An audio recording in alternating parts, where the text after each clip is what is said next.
I always believed betrayal would feel like an explosion, loud and unmistakable. Something that shattered the world instantly and left no doubt about what had happened. But when I caught my fiancé with my sister, it did not explode. It collapsed, silently and completely, like a building whose foundation had been rotting for years without anyone noticing. And I remember standing in the hallway of my childhood home, the same hallway where family photos lined the walls in careful frames, proof of birthdays and graduations and smiles that now felt like lies. And I remember hearing laughter first, soft and intimate, drifting from the guest room where Daniel was supposed to be resting after his long drive, and my sister, Mira, was supposed to be helping my mother in the kitchen. And nothing about that moment made sense, nothing except the sound itself. That laughter, familiar and wrong at the same time, and I remember telling myself not to jump to conclusions, telling myself there must be an explanation, because denial is the mind's first shield against unbearable truth. I walked toward the door slowly, my heart pounding so loudly it felt like a warning I refused to hear. And I don't know what I expected to find when I pushed it open, but it wasn't them. Not like that, not with his hand on her waist and her face tilted toward his. Not with the ease of people who had already crossed the line and found comfort on the other side.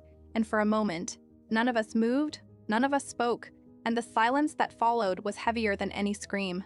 Daniel was the first to step back, his face draining of color, his mouth opening and closing like he had forgotten how to speak. And Mira looked at me. Not with shame, not immediately, but with something else first, something almost like irritation, as if I had interrupted something important, rather than discovered something unforgivable. And that was the moment I realized this wasn't an accident. This wasn't a mistake born in a single reckless second. This was something that had existed before I walked through that door. I don't remember dropping my bag, but I remember the sound it made when it hit the floor, sharp and final. And I remember the way my hands felt, suddenly numb, like they no longer belonged to me. And I remember thinking that if I didn't wake up now, I never would, because this had to be a nightmare. It had to be. But nightmares don't apologize, and reality doesn't fade when you close your eyes.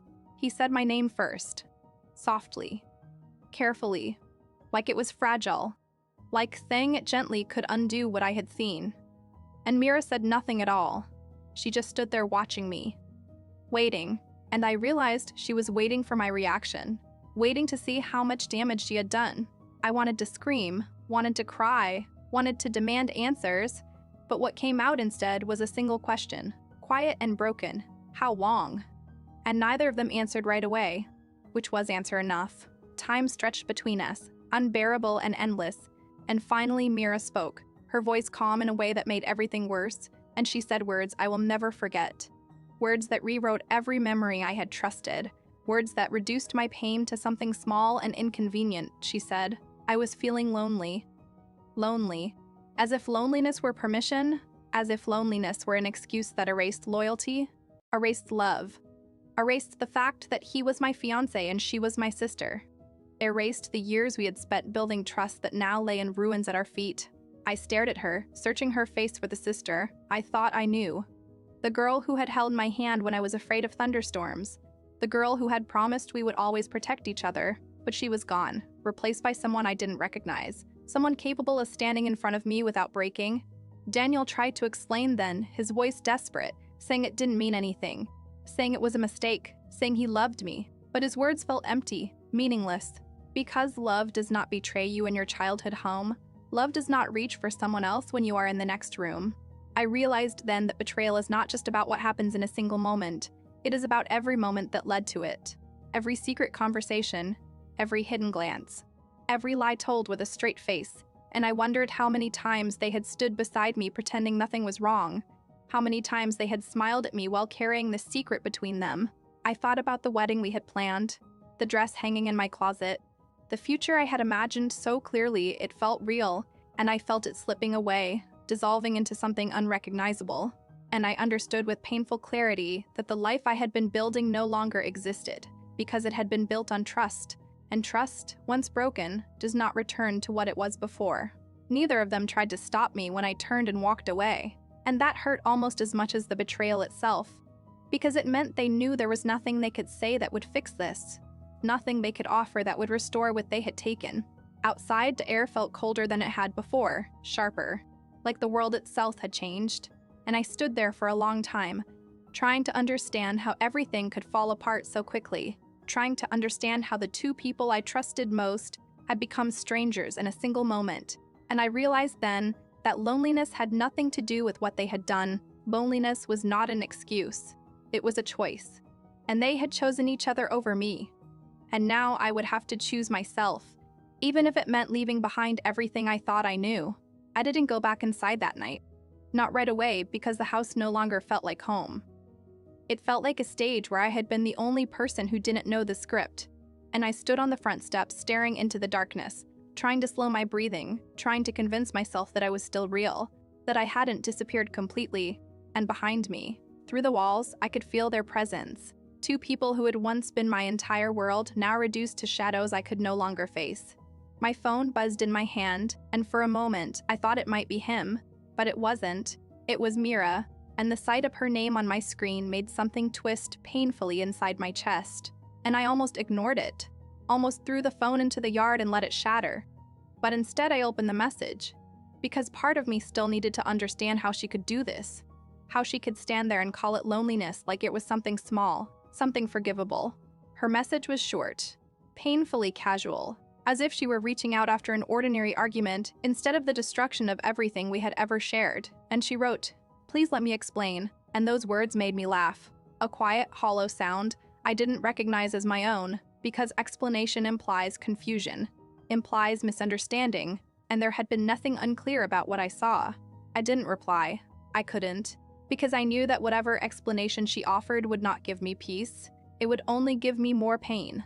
A few minutes later, Daniel called, and I watched his name flash on the screen, over and over, until it stopped, until silence returned. But it was no longer the peaceful silence I had known before. It was heavy and suffocating, filled with everything that had been left unsaid. I stayed outside until the front door opened behind me, and I turned slowly, bracing myself. And it was my mother standing there, her face pale and confused, her eyes searching mine for answers I didn't know how to give, and she asked softly, "What's wrong?" And I realized then that she didn't know. She had no idea what had just happened under her roof, and the weight of that truth settled over me, because now I had a choice. I could protect the illusion, or I could destroy it. And for a moment I understood why people keep secrets, why they swallow their pain and pretend everything is fine. Because the truth does not just break you, it breaks everyone around you. But I was too broken already to carry their lie. My voice shook as I spoke, and I told her, not everything, not the details, but enough. Enough for her face to change, enough for her eyes to fill with disbelief and something deeper, something like grief. And she didn't say anything for a long time. She just stood there absorbing it, as if her mind refused to accept what her heart already knew. Behind her, I could see movement in the hallway. Daniel standing there like a ghost, watching us, waiting. And for the first time since I met him, he looked small, not powerful or confident or certain, just small and afraid. Mira stayed hidden, and somehow that hurt more than if she had come forward, because it meant she couldn't face me, couldn't face what she had done. And I realized then that loneliness had not been her excuse, it had been her justification. The story she told herself so she could live with the betrayal. My mother finally stepped forward and wrapped her arms around me, and I collapsed into her, the tears coming before I could stop them. Because no matter how old you are, no matter how much you have lost, there is still something healing about being held by the person who loved you first. That night, I packed my things in silence, ignoring the sound of his voice as he tried to speak to me, ignoring the weight of his presence behind me. And every item I placed into my bag felt like the closing of a door, the ending of a life I had believed in completely. When I finished, I didn't look at him, because I knew that if I did, I might see the man I thought he was, instead of the man he had revealed himself to be, and I couldn't afford that weakness, not now. As I walked past him, he said my name one last time, and his voice broke in a way that might have moved me once, but now it meant nothing, because love does not survive betrayal. Not like this. Not when it comes from two people who knew you better than anyone else and chose to hurt you anyway. Outside, the night air felt colder than before, but it also felt queerer, like something poisonous had finally been removed. And as I stepped away from the house, away from him, away from her, I realized that this was only the beginning, because betrayal does not end when you walk away. It follows you. It forces you to question everything, every memory, every moment. Every truth you thought was certain, and I knew that somewhere inside that pain was an answer I wasn't ready to face yet. The answer to the question that haunted me most, not why they did it, but how long they had been doing it behind my back. The first clue came from something small, something so ordinary I might have missed it entirely if my world hadn't already been shattered. Because betrayal sharpens your memory in cruel ways. It forces you to re-examine moments you once trusted and see them through a different lens. And 3 days after I left the house, while I was staying in a quiet hotel room that smelled faintly of detergent and unfamiliarity, I opened my phone and began scrolling through old photos, not because I wanted to torture myself, but because I needed to understand when the truth had started to rot beneath the surface of my life. At first, the images were harmless. Birthdays, family dinners, holidays filled with smiles that now felt staged. And I studied each one carefully, searching their faces for signs I had missed, searching for guilt hidden behind laughter, and then I found it. A photo taken nearly a year before Daniel proposed to me. A photo from my mother's birthday, where we all stood close together in the warm yellow light of the dining room, my arm wrapped around Mira, Daniel standing just behind us, his hand resting lightly on my shoulder. And at first glance it looked normal, perfect even, but something about the way Mira was looking at him caught my attention. Not directly, not obviously, but subtly. Her eyes tilted toward him with an expression I couldn't immediately name, and I zoomed in, my heart beginning to race, and I realized it wasn't the look of a sister admiring her future brother-in-law. It was something more intimate, something softer, something dangerous. I stared at that photo for a long time, my chest tightening as memories began to rearrange themselves. Moments I had dismissed, now returning with new meaning, like the way they sometimes laughed together at jokes I didn't understand, or the way she mentioned his name in conversations when he wasn't even there. Small things that had seemed insignificant then, but now formed a pattern I could no longer ignore. My hands trembled as I kept scrolling, going further back, searching for more proof, and with each photo, each message, each memory, the timeline of my life began to shift. And I realized with growing horror that this hadn't started recently, hadn't begun with loneliness or weakness or some sudden mistake. It had grown slowly, quietly, in the spaces where I wasn't looking. Then I found something else, something that made it impossible to deny.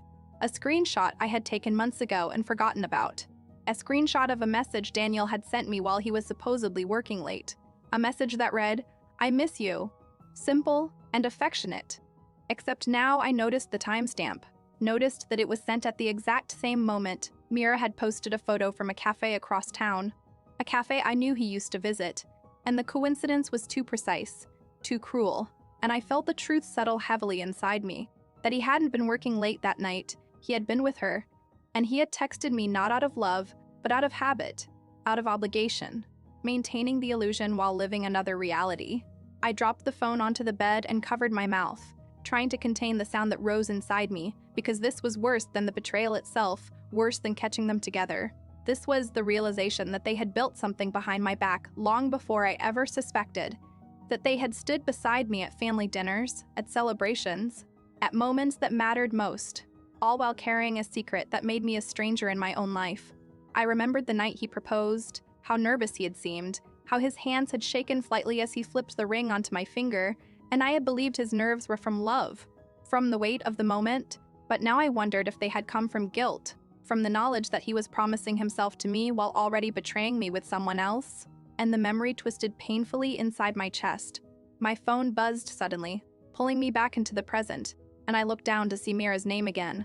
Another message waiting. Another attempt to explain the unexplainable. And for a moment I hesitated, my finger hovering over the screen, because part of me didn't want to know more. Part of me wanted to preserve whatever fragments of illusion remained, but I knew I couldn't move forward without facing the truth completely, no matter how much it hurt. I opened her message slowly, my breath catching as I read her words, and in that moment, I realized that the betrayal had not only stolen my past, it was about to change my future in ways I had never imagined. Her message was longer than the others, longer than any apology she had ever given me in our lives, and I could see the hesitation in every word. The careful way she tried to shape the truth into something softer than it really was. But truth does not soften just because you are afraid of it, and as I read, I felt the last fragile pieces of my old life slipping quietly out of reach. She told me it hadn't started the way I thought, that it hadn't been planned, that it had happened slowly, the way dangerous things often do, beginning with conversations that lasted a little too long, with moments of understanding she said she hadn't meant to seek, and she wrote that the first time he touched her, really touched her, was months before he proposed to me. And when I read that line, I stopped breathing, because it meant that every promise he made, every plan we built, every dream I trusted had already been contaminated by betrayal. She said she had tried to stop, tried to step away, but loneliness had followed her like a shadow, and he had been there, offering comfort, offering attention, offering himself, and she told herself it meant nothing, told herself it would end, told herself it wasn't real, but it hadn't ended. It had continued in stolen moments and hidden messages, in glances across rooms and quiet meetings arranged behind my back. And she admitted that even after he proposed to me, even after I called her crying with happiness, showing her the ring and telling her I had never felt more loved, she had still continued seeing him, still answered his messages, still chosen him over me. I stared at the screen, numb now, beyond anger, beyond heartbreak, because there is a point where pain becomes too large to feel all at once, and the mind simply stops trying to contain it. She wrote that she never meant to hurt me, that she loved me, that she hated herself for what she had done. But those words felt empty, meaningless, because love is not just something you say, it is something you protect. And she had not protected me, she had protected herself. Then she said something that stayed with me long after I finished reading, something simple and devastating. She said, "I knew he was yours, but when he was with me, it felt like he chose me instead." And in that moment, I understood everything. Not in a way that brought peace, but in a way that brought clarity. Because this had never been about loneliness. Not really. It had been about choice, about two people choosing their own desires over loyalty, over honesty, over me. I didn't reply to her message, not because I didn't have anything to say, but because there was nothing left worth saying. Some betrayals end conversations permanently, and I knew that whatever relationship we had once shared no longer existed. Days passed after that, quiet and heavy, and I began the slow, painful process of untangling my life from his. Returning the ring, canceling the wedding, answering questions I didn't want to answer, watching the future I had imagined dissolve completely. And there were moments when the grief felt unbearable. Moments when I questioned my own judgment, my own worth, my own ability to trust anything again, but beneath that grief, something else began to grow, something unexpected, something steady. I began to understand that their betrayal was not a reflection of my value. It was a reflection of their weakness, their inability to honor what they had been given. And that realization did not erase the pain, but it gave me something stronger than pain. It gave me distance. Months later, I saw them together once, by accident, walking side by side on a street that no longer belonged to my life, and they looked smaller than I remembered, less significant, like characters from a story I had already finished reading. And they didn't see me. They didn't know I was there. And for the first time since everything had happened, I didn't feel anger or sadness or even betrayal. I felt something else entirely, something quiet and powerful, indifference. I kept walking, leaving them behind without hesitation, without regret, because I understood then that the worst part of betrayal is not losing other people, it is losing yourself. And the strongest thing you can do is find yourself again, piece by piece, until the people who broke you no longer have the power to define who you are. And as I stepped forward into a life that was finally my own, I realized that their excuse, their loneliness, their choices, none of it mattered anymore. Because I was no longer the woman they had betrayed, I was the woman who survived it, and that was something they could never take from me.